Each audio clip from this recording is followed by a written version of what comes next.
everywhere. I see faces everywhere. আর তোমার ছেলের বাবা হয়ে এতটুকু লজ্জা হয় না?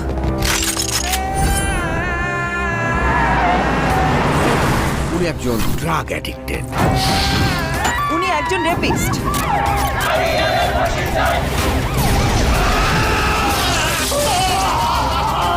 আপনার ছেলে একটা জানোয়ার।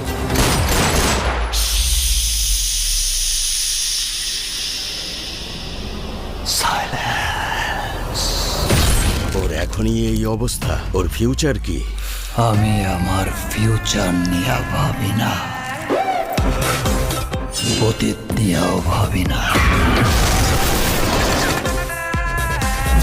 আমি শুধু একটা জিনিসই ভাবি, নিতো শুধুই আমার।